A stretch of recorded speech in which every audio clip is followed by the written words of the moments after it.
Pertama, siapkan adonannya terlebih dahulu. Siapkan 325 gram margarin dan 75 gram mentega atau butter. Gula halus 100 gram.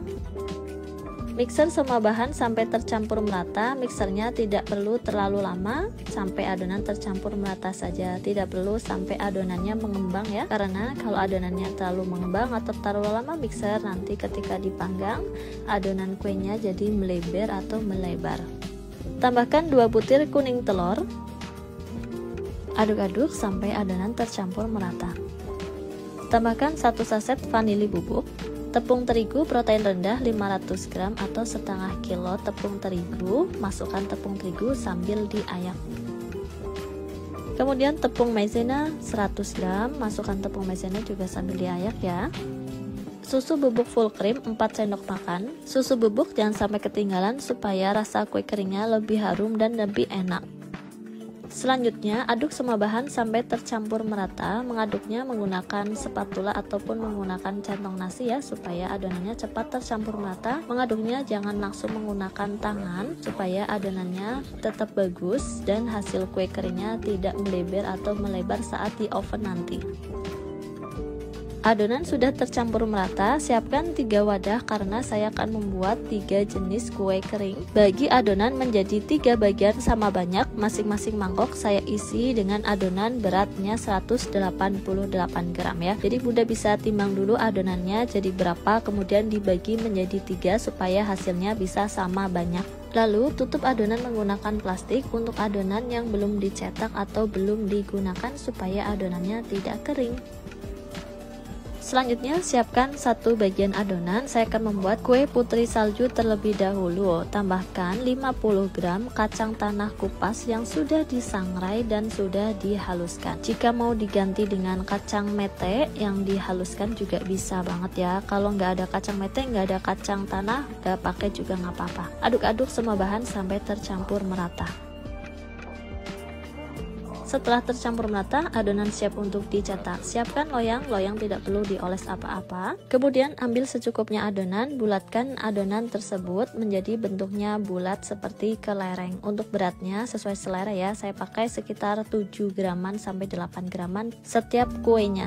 Bulatkan semua adonan kue putri salju sampai selesai. Jangan lupa kasih jarak ya antara kue satu dengan kue lainnya supaya ketika matang tidak saling menempel. Kemudian adonan kue putri saljunya siap untuk dipanggang. Pastikan oven yang digunakan sudah dipanaskan sebelumnya ya, kurang lebihnya sekitar 10 menit. Panggang kue di suhu 130 derajat Celcius menggunakan api atas bawah selama 35 menit atau sesuaikan dengan oven masing-masing di rumah. Jika satu oven berisi 2 loyang, jangan lupa setelah 15 menit pemanggangan, loyangnya ditukar, yang di bawah ditaruh di rak atas, yang di rak atas taruh di rak bawah supaya kuenya matang merata. Setelah kue putri salju matang, keluarkan kue dari oven. Tandanya kue sudah matang yaitu bagian bawah kue sudah kecoklatan, berarti kue putri saljunya sudah matang. Kemudian pindahkan kue putri salju tersebut di atas cooling rack supaya suhu kue cepat dingin atau cepat suhu ruang. Istirahatkan kue putri salju dan sisihkan terlebih dahulu. Selanjutnya saya akan membuat kue thumbprint coklat keju. Untuk membuatnya, ambil 1 bagian adonan, buka tutup plastiknya. Adonan siap untuk digunakan. Untuk membuat kue thumbprint coklat keju tidak perlu menambahkan apa-apa ke adonannya ya bun. Lalu siapkan bahan pelengkap. Ada putih telur, saya pakai putih telur dari kuning telur yang digunakan untuk membuat adonan tadi di awal ya bun. Ada keju cheddar parut secukupnya. Loyang untuk menata adonan kue. Ambil secukupnya adonan, kurang lebihnya sekitar 7-8 gram. Bulatkan adonan tersebut.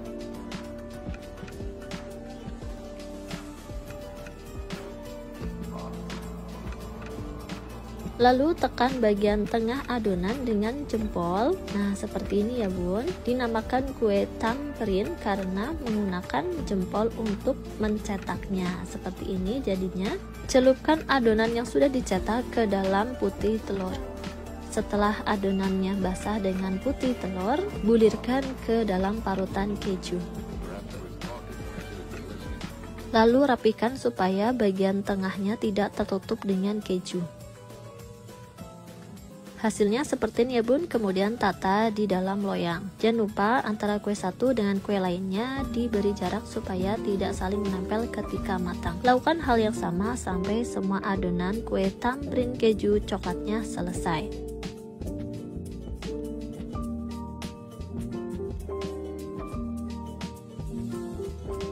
Setelah semua adonan selesai dicetak, selanjutnya siap untuk dipanggang. Pastikan oven yang digunakan sudah dipanaskan terlebih dahulu sekitar 10 menitan sebelum digunakan ya bun. Panggang di suhu 130 derajat celcius menggunakan api atas bawah selama 40 menitan. Sesuaikan dengan oven masing-masing di rumah ya. Jika satu oven berisi 2 loyang atau 3 loyang, jangan lupa loyangnya ditukar ya, di rak bawah ke rak atas ke rak bawah supaya matang merata kuenya. Setelah di oven kuenya sudah matang, warnanya menjadi kecoklatan seperti ini ya bun. Kemudian pindahkan kue di atas cooling rack. Dua adonan sudah selesai dibuat, yaitu ada kue putri salju dan kue tamrin keju coklat. Karena kue putri saljunya sudah tidak panas atau sudah suhu ruang, saya akan mengemasnya menggunakan toples ukuran 800 ml toples tabung. Siapkan kurang lebihnya 100 graman gula dingin atau gula donat di dalam mangkok. Kemudian balur kue putri salju dengan gula dingin supaya tampilan kuenya lebih cantik dan rasanya nyes di mulut ketika dimakan.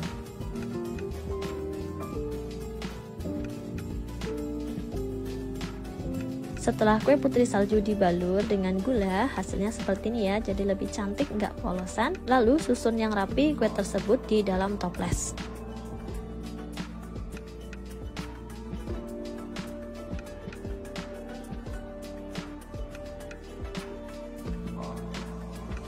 Setelah kue putri salju selesai ditata di dalam toples, tabur gula dingin secukupnya di atas kue putri salju sambil diayak ya gulanya supaya tampilan kuenya lebih cantik.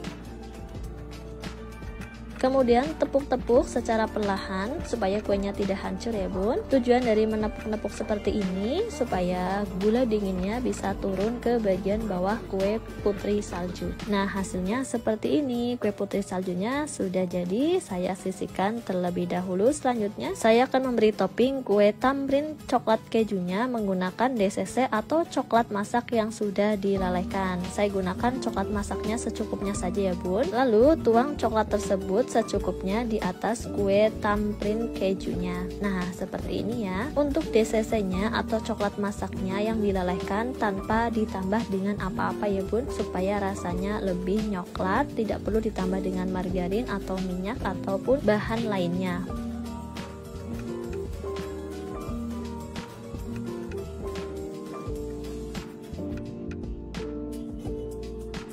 Setelah kue selesai ditopping dengan coklat, istirahatkan kue sampai coklatnya ngeset, jadi tidak perlu dipanggang lagi ya bun, cukup diistirahatkan saja sampai suhu ruang dan coklatnya ngeset atau mengeras. Selanjutnya saya akan mengolah adonan yang ketiga menjadi kastengel. Kuenya gurih dan asin, supaya kuenya nggak manis semua, jadi bikin yang gurih asin ya. Bahan yang digunakan cukup menambahkan keju parut, saya gunakan keju edam atau keju tua sebanyak 50 gram dan garam setengah sendok teh. Aduk semua bahan sampai tercampur merata. Jika tidak ada keju edam atau keju tua, bunda bisa gunakan keju cheddar biasa, tapi biar rasanya lebih enak saya sarankan sih pakainya keju edam ya, tapi sesuai dengan selera aja ya bun.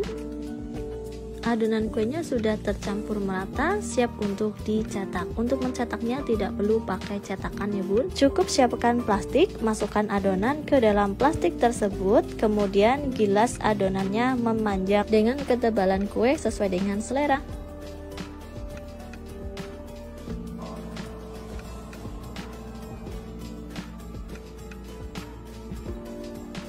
Kemudian buka plastiknya, potong-potong adonan menjadi kurang lebihnya ukurannya sekitar 5 cm, panjangnya, lebarnya sekitar 1 cm saja ya bun, atau sesuai dengan selera masing-masing.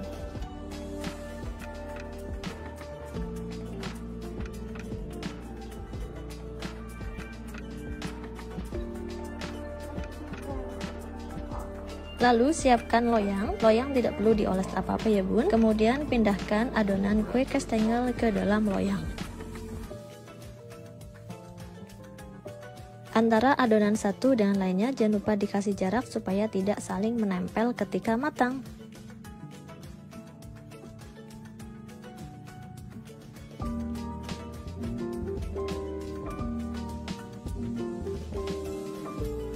Adonan kastengel sudah selesai dicetak. Selanjutnya, Bunda bisa panaskan oven terlebih dahulu sebelum Bunda gunakan untuk memanggang adonan kue ya. Nah, untuk bahan olesannya, saya gunakan 1 butir kuning telur ditambah dengan minyak goreng 1 sendok makan. Aduk-aduk sampai tercampur merata. Saya tambahkan pewarna makanan warna kuning telur sebanyak 2 tetes. Aduk-aduk sampai tercampur merata. Untuk pewarna makanannya opsional, boleh pakai boleh enggak sesuai dengan selera masing-masing ya bun. Olesan kuning telurnya sudah jadi. Oles kuning telur tersebut di atas adonan kue kastengel.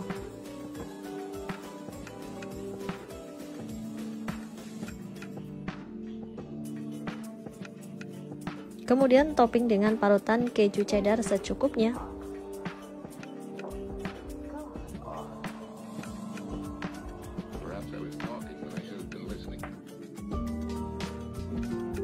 Setelah adonan kue kastengel selesai ditopping dengan keju parut, selanjutnya panggang adonan kue di dalam oven yang sudah dipanaskan sebelumnya. Panggang di suhu 130 derajat Celcius atau api sedang cenderung kecil selama kurang lebihnya 35 menit atau sesuaikan dengan oven masing-masing di rumah. Saya menggunakan api atas bawah. Jika satu oven berisi 2 loyang atau lebih, jangan lupa loyangnya ditukar rak atas ke rak bawah supaya kuenya bisa matang merata.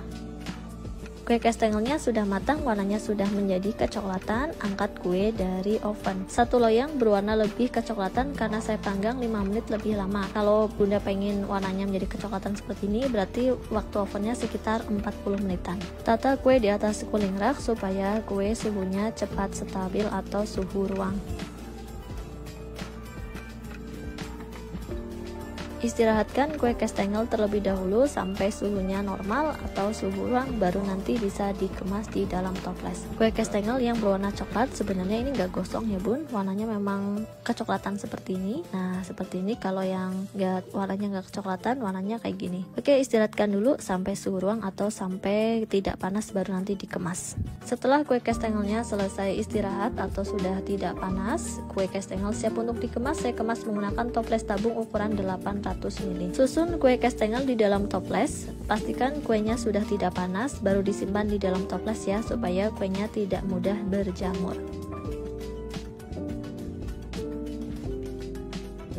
Kue kastengelnya sudah selesai dikemas di dalam toples. Pas banget satu adonan untuk satu toples ukuran 800 ml. 2 toples kue kering sudah selesai dikemas. Selanjutnya pengemasan yang terakhir, kue tambrin keju coklat. Ternyata DCC atau coklat eleh yang dituang di atas kue ngeset atau mengerasnya itu lama banget. Jadi pengemasannya paling terakhir kue tambrin keju coklatnya. Untuk pengemasan saya masih menggunakan toples tabung ukuran 800 ml. Susun kue tersebut di dalam toples sampai selesai. Untuk kue yang dibuat ini, semua pengemasan harus dikemas dalam kondisi suhu ruang atau suhu normal ya bun. Kue jangan dikemas saat kondisi hangat atau panas supaya kue awet dan tidak mudah berjamur.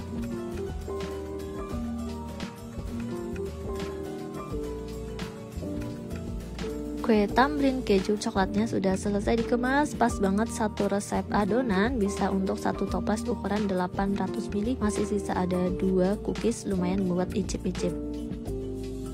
Setelah kuenya selesai dikemas di dalam toples, jadi lebih cantik dan siap disajikan untuk sajian kue lebaran. Praktis banget, setengah kilo bisa dapat 3 macam kue lebaran, ada yang manis dan ada yang asin. Yang dari tadi penasaran sama rasa kuenya seperti apa? Yuk langsung aja saya akan mencobanya. Pertama saya akan mencoba kue tambrin keju coklatnya. Untuk bentuknya atau teksturnya ini kokoh. Untuk rasanya saya coba terlebih dahulu. Bismillahirrahmanirrahim.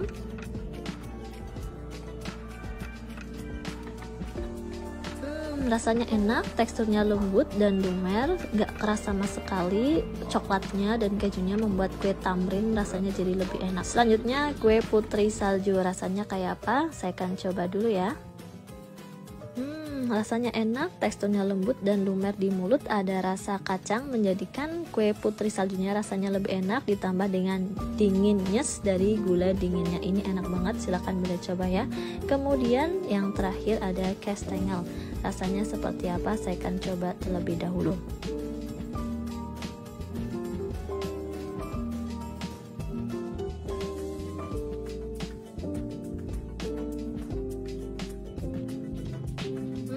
rasanya enak menggunakan keju edam, jadi terasa aroma dan rasa kejunya, dan ini sih bikin nagih buat pecinta keju. Sekian video yang dapat saya sampaikan. Untuk ketiga kue ini teksturnya lembut semua, nggak ada yang keras, dimakan di mulut tuh teksturnya tuh lumer dan ini enak-enak. Bunda wajib coba di rumah ya, karena resepnya gampang dan praktis banget. Satu kali masak bisa bikin 3 macam kue tanpa menggunakan cetakan khusus. Sekian video yang dapat saya sampaikan, semoga videonya bermanfaat.